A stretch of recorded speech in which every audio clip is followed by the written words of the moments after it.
Mootummaa federaalaatii fi aangoota Tigraay jidduutti nageenyi eegabu'ee har'a waggaa tokko guuteeti jira. Bu'uuruma waliigaltee kanaatiin naannicha keessatti nageenyi waarawaan argamus garuu bakkeewwan garaagaraa keessatti rakkoon deeggarsa namoomaa akka jiru Human Rights Watch gabaaseeti jira. Guutuu gabaasa kanaa ammoo Girmaa Guddisaatu isinitti hima.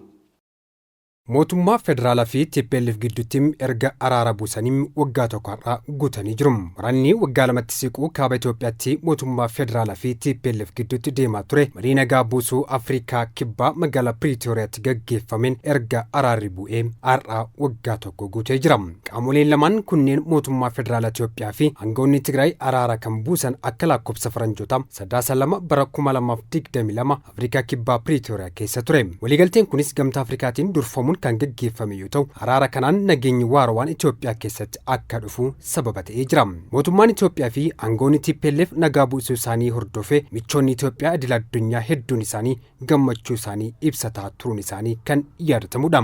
Naannoo Tigraay keessatti waraanni hamaan du'a lammiilee nagaatiif sababa ta'ee jira. Yeroo ammaa kana keessatti ammoo naannoo Tigraay keessatti nagaan waarawaan argamus namoonni naannoo waldhabdeen keessa turan ammallee rakkoo hamaa keessa jiraachuu itti aantuun daayirektara dhaabbata mirga namummaa gaanfa Afrikaa Laatishaa Baayidar himaniiti jiru. Waliigalteen 2 bara 2022 kun ammoo tarkaanfiiwwan ijoo hammata keessaa lammiilee nagaa eeguu tajaajila bu'uuraalee deebisanii ijaaruun akka eegalan gochuun gargaarsa namoomaa danqaa hin qabne lammiileef dhaqqabsiisu namoonni biyya keessaa buqqaan gara naannoo isaaniitti akka deebi'an dandeessisu akkasumas imaammata haqa ce'umsa akkasumas itti gaafatamummaa mirkanaa irratti xiyyeeffannoon akka hojjetamu waadaa mootummaan Itoophiyaa galee ture.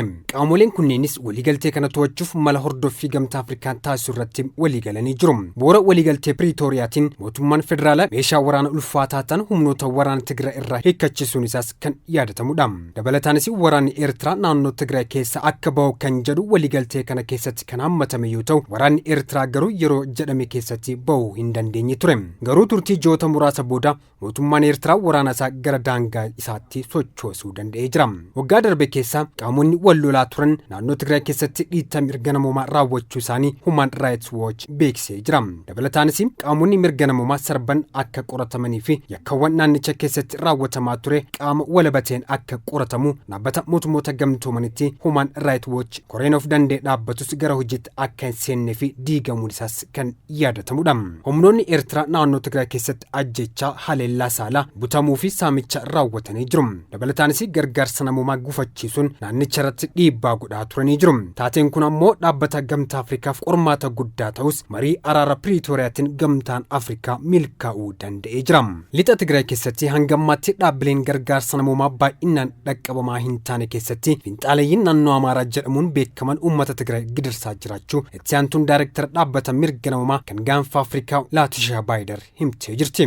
Waldhabdeen hidhannoo 3 bara 2020 kaaba Itoophiyaa keessatti dhalateen namoota miiliyoonaan lakkaa'aman qe'ee isaaniirraa akka buqqaan godhee jira. Danqaan gargaarsa namoomaas akka uumamu ta'ee jira. Tigraay keessatti tajaajilli bu'uuraa kanneen akka tajaajila baankii, tajaajila ibsaa, tajaajila telekominikeeshinii fi kanneen biraa deebi'uu fi gargaarsi namoomaa waggoota 2 addaan dhaabbatee ture waliigaltee booda deebii argatanii jiru. Dhaabbata mootummoota gamtoomanitti sagantaa nyaata addunyaa fi eejensii misooma idil addunyaa United States deeggarsa nyaata Tigraayiif kennamu sababa kanaatiin akka addaan citu murteen darbee ture. Mariin Pretooriyaatti gaggeeffameen araarri erga bu'ee booda aangawoonni magaalaa fi pirezidaantoonni naannolee gara naannoo Tigraay imaluun balaa waraanni uummataa fi qabeenya irratti geessee erga daawwatanii booda deeggarsa barbaachisu taasisuuf waadaa galanii jiru. Dabalataanis waggaa isaatti har'aa gabaasni duula midhaan sassaabu jedhu miidiyaaleen naannichaa gabaasuu irratti argamu. Bulchiinsa godina bahaa Tigraay qofa keessaa midhaan gara 160 ta'u duula sassaabbii waamame kanaan walitti qabamu miidiyaan naannichaa bulchiinsa godinichaa wabeeffachuun gabaasee jira. Tigraay godina bahaatti rooba bara darbee lafti hektaarri 75,000 fi 549 midhaan adda addaatiin erga waraanni dhaabbatee uwwifamee jira.